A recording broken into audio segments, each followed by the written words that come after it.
ಜೈ ಮಹಾಕುಂಭ. ನಾನು ಕಿರಣ್, ಸ್ವರ್ಣ travels, Malleshwaram, Bengaluru, CN ರಸ್ತೆ, ಭದ್ರಾವತಿ. ಈಗ ನಾನು ಪ್ರಯಾಗ್ರಾಜ್ನ ಪ್ರಾಂಗಣದಿಂದ ಗಂಗಾ ಯಮುನಾ ಸರಸ್ವತಿ ನದಿಯ ಸಂಗಮದಿಂದ ನಾನು ವಿಡಿಯೋ ಚಿತ್ರೀಕರಣವನ್ನು ಮಾಡ್ತಾ ಇದ್ದೇನೆ. ಎಲ್ಲೆಲ್ಲೂ ಜನ, ಎಲ್ಲೆಲ್ಲೂ ಬೋಟು, ಜನ ಜನ ಜನ ಜನ ಜನಸಾಗರ ತುಂಬಿ ತುಳುಕ್ತಾ ಇದೆ. ಎಲ್ಲಿ ನೋಡು ಜನ. ಈಗ ಇಲ್ಲಿ ನಿಮಗೆ ಒಂದಷ್ಟು ಪ್ರದೇಶಗಳು ಖಾಲಿ ಕಾಣ್ತಾ ಇದೆ. ಇಲ್ಲಿ ಯಾಕೆ ಖಾಲಿ ಕಾಣ್ತಾ ಇದೆ ಅಂತ ಹೇಳಿದ್ರೆ, ನಾವು ಸ್ಪೀಡ್ ಬೋಟ್ನಲ್ಲಿ ಈ ಸಂಗಮದ ಜಾಗಕ್ಕೆ ಬಂದು ಸೇರಿಕೊಂಡಿದ್ದೀವಿ. ಇಲ್ಲಿ ಕೆಲವು ಸ್ಥಳಗಳಲ್ಲಿ ಖಾಲಿ ಇದೆ. ಅದು ಬಿಟ್ಟರೆ ಇಲ್ಲಿ ನೋಡಿ, ಇಲ್ಲಿ ಮುಂದೆ ನಾನು ನಿಮಗೆ ತೋರಿಸ್ತೇನೆ ಯಾವ ರೀತಿ ಜನಸಾಗರ ತುಂಬಿ ತುಳುಕ್ತಾ ಇದೆ ಅಂತೇಳಿ. ಪ್ರತಿದಿನ 1.5 ಇಂದ 2 ಕೋಟಿ ಜನ ಬಂದು ಸೇರ್ತಾ ಇದ್ದಾರೆ. ನಾಳೆ ಅಮಾವಾಸ್ಯೆ, ನಾಳೆ ಶಿವರಾತ್ರಿಯ ಕೊನೆಯ ಕುಂಭದ ದಿನ ಅಂತೇಳಿ ಬೇರೆ ಹೇಳ್ತಾರೆ. ಸಿಕ್ಕಾಪಟ್ಟೆ ಜನ ಇದ್ದಾರೆ.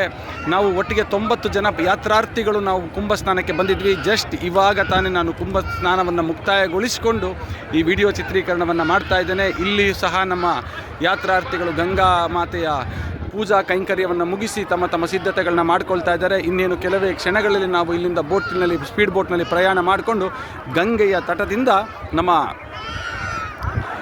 ಆ ಬಸ್ ಇರುವ ಸ್ಥಳವನ್ನು ಸೇರಿಕೊಂಡು ಅಲ್ಲಿಂದ ನಾಗಪುರಕ್ಕೆ ನಮ್ಮ ಪ್ರಯಾಣ ಇರ್ತದೆ.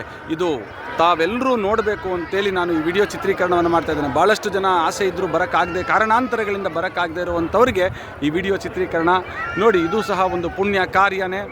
ಇದು ಗಂಗಾ ಮತ್ತು ಯಮುನಾ ನದಿಯ ಸಂಗಮದ ತಟ. ಇದು ತ್ರಿವೇಣಿ ಸಂಗಮದ ತಟದಿಂದನೇ ನಾನು ಮಾಡ್ತಾ ಇದ್ದೇನೆ. ನಮ್ಮ ಯಾತ್ರಾರ್ಥಿಗಳಿಗೆಲ್ರಿಗೂ ನಾವು ತ್ರಿವೇಣಿ ಸಂಗಮದ ತಟಕ್ಕೆ ಕರ್ಕೊಂಡು ಬಂದಿದ್ದೀವಿ ಅಂತೇಳಿ ಹೇಳ್ತಾ ಈ ವಿಡಿಯೋ ಚಿತ್ರೀಕರಣವನ್ನು ನಾನು ಪ್ರಯಾಗ್ರಾಜ್ ಕುಂಭಮೇಳದಿಂದ ಮಾಡ್ತಾ ಇದ್ದೇನೆ ಅಂತ ಹೇಳ್ತಾ ಈ ವಿಡಿಯೋ ಚಿತ್ರೀಕರಣವನ್ನು ಮುಕ್ತಾಯಗೊಳಿಸ್ತೇನೆ. ನಮಸ್ಕಾರ. ನಾನು ಕಿರಣ್, ಸ್ವರ್ಣ ಟ್ರಾವೆಲ್ಸ್, ಮಲ್ಲೇಶ್ವರಂ, ಬೆಂಗಳೂರು, CN ರಸ್ತೆ, ಭದ್ರಾವತಿ.